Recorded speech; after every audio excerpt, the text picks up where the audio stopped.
اللهم صل وسلم وبارك عليك يا سيدي يا حبيبي يا رسول الله. ينظر الله إلى السماء الدنيا فيباهي بها أهل الأرض، فيباهي بأهل الأرض أهل السماء، فيقول انظروا إلى عبادي آتوني شعثا غبرا ضاحين جاءوا من كل فج عميق يرجون رحمتي ولم يروا عذابي، فلم يروا يوما أكثر عتقا من النار من يوم عرفة. حديث صحيح. اللهم صل وسلم وبارك عليك يا سيدي يا حبيبي يا رسول الله. عيد أضحى سعيد علينا وعليكم وعلى الأمة العربية والإسلامية جميعا بخير يا رب. ربنا ينصر يا رب أهل غزة وينصرهم على كل عدو ظالم. اللهم صل وسلم وبارك عليك يا سيدي يا رسول الله. اللهم تقبلها مني يا رب، ينصرهم نصرا عزيزا. دلوقتي يا شباب كل سنة وانتم طيبين. طبعا احنا عندنا في مصر في عوايدنا طبعا ايام العيد بتبقى كلها ايه، شغل من اولها لاخرها. إيه، عجين خبيز ترويق ونغسل السجاد تاني، مع انه كانت تتغسل في العيد الاولاني بس وماله ما يضرش. النهارده قمت بقى جبت 3 كيلو دقيق، حطيت عليهم باكو فانيليا بتاع اسمه ايه خميره، وحطيت ملح، وهقلب كل الناشف ده على بعضه قبل اي سوائل،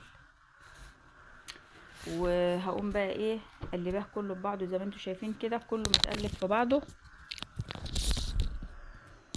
كله كده. وبعدين هضيف له بقى اللبن، وهضيف له السمنه، وهضيف له الميه. وطبعا زي ما احنا عارفين كده يا شطار ان احنا مش هنضيف كل السوائل اللي معانا كلها مره واحده، مش هنقدلق ادلق لا، هنحط بق بق. يعني ده كيلو اللبن حطيته الاول مش هيعمل حاجه طبعا، مش كده. فاحنا لازم ان الميه بالذات نحطها كوباية كوباية لحد ما تشوفي نظام دقيقك ايه.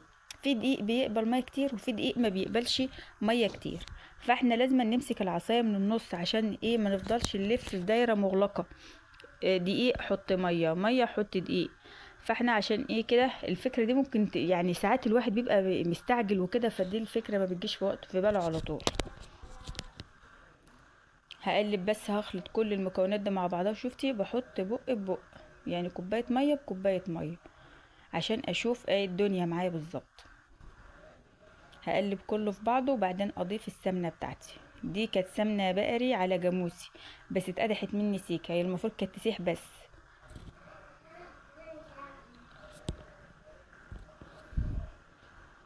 هقلب كله هخلط كله لحد ما يتجانس ويعمل عجينه متماسكه.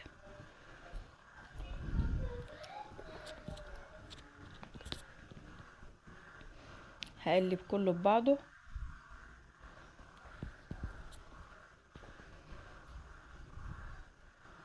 لحد ما اتاكد ان كل العجين اللي معايا كله اتعجن في بعضه، يعني لسه كده. وبعدين لما الف كل ده هرجع تاني اشيل العجينه وابص في عجين تحت تاني، كتل لسه سايب ما اتعجنش، هضيف له ميه برضو على قده، مش هكتر ميه برضو. ده كله على ما الم العجينه اللي في ايدي واشوف هي هتطلب ميه تاني ولا لا، لحد ما تلم كل العجين اللي كل الدقيق اللي معاكي في الحله تماسك مع السوائل بتاعتك ولا لا. كله كده ايوه، كله قلب مع بعضه. هفضل اعجن كله مع بعضه. هحط بقى هنا كان فاضل شويه دقيق، مش هحط على العجينه كلها لا، على حبه الدقيق اللي في قعر الحله، وهحط ميه يدوبك تلفهم الف فيهم العجين كده، مش هكتر عشان ما لهلطش الدنيا.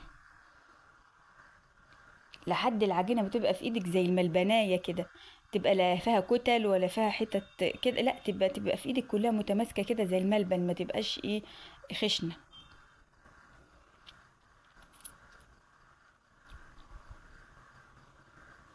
وتعرفي منين بقى ان العجين بتاعك بقى كويس ما عادش محتاج لت؟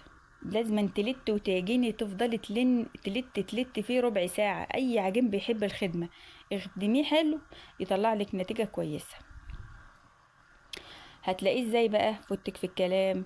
لما تلاقي الحلة المعون اللي انت بتعجني فيه ما عادش فيه عجين ماسك في الحيطان ولا ماسك في الحاجة اللي انت بتستخدمي فيها، تلاقي الحاجة في ايدك بتلمع كده، وتلاقي ايدك نظيفة كأنك غسلاها. او شفتي شلتها خالص عشان اتأكد ان في دي تاني ولا مفيش، وهحط برضو بق ميه خفيف بس كده يمشيها بس. اهو.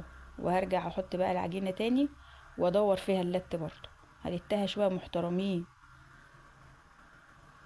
احنا عندنا في الحريم في مصر ما شاء الله عليهم ما بيسكتوش، يعني العيد داخل اسكت؟ لو النبي اللي انا عملته العيد اللي فات هعمله العيد ده، واللي عملته الاسبوع اللي فات هعمله الاسبوع ده. غسيل ستاير وسجاد وتنفيض وعجين وحلويات وطبيخ، وغير يوم العيد بقى كل سنة طيبين بقى الذبيح والحاجات دي كلها. ربنا يجعله عيد سعيد علينا يا رب، وعلى الأمة الإسلامية جميعا، وعلى الوطن العربي كله أجمع يا رب. اهو انا واهل المروه واديله اديله بذمه، زي ما قال عادل امام، بذمه تعجني كده كويس. اهو شفت الحله بقت عامله ازاي، وشوف ايدك بقى لما تسلتها كده، شوف العجينه بقى لها عرق وجميله ازاي، ناعمه حريره اهي.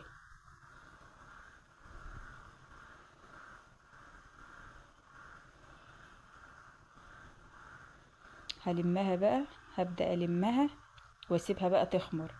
واهم حاجه بقى وانت بتلم العجينه كده خلاص وتمام وهتغطيها، ما تنسيش تشهد عليها، ده حاجه مهمه جدا جدا جدا. تختم العجين وتشهد عليه. كانوا زمان بيقولوا ايه، سترتك في معونك استرني قدام الفرن.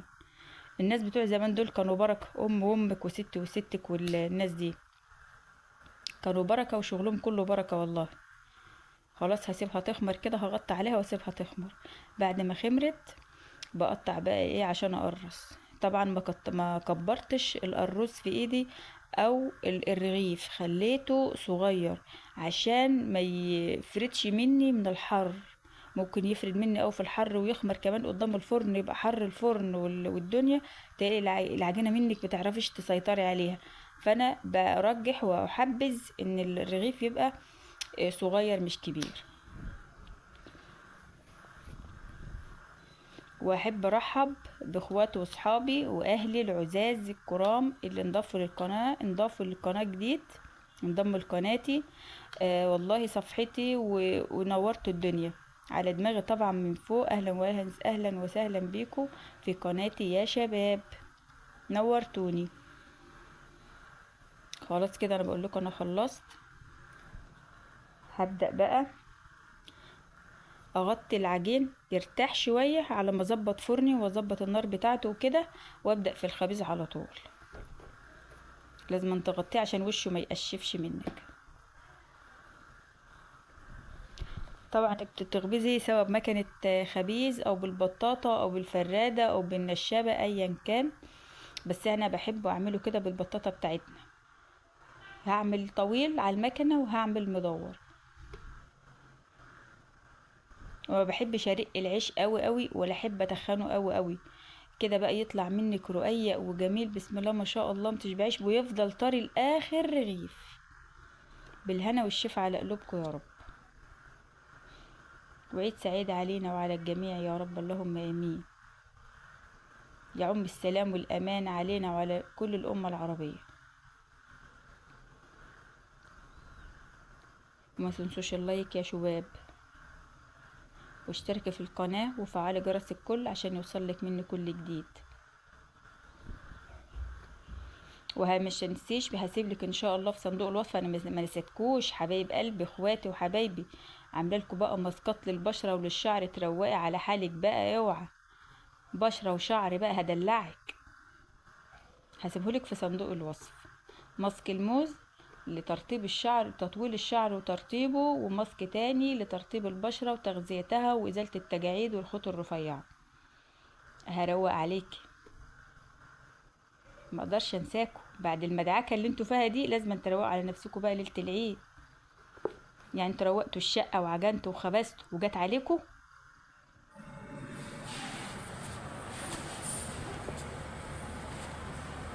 كده اهو. كان الدنيا نار، كان حر رهيب، الله المستعان.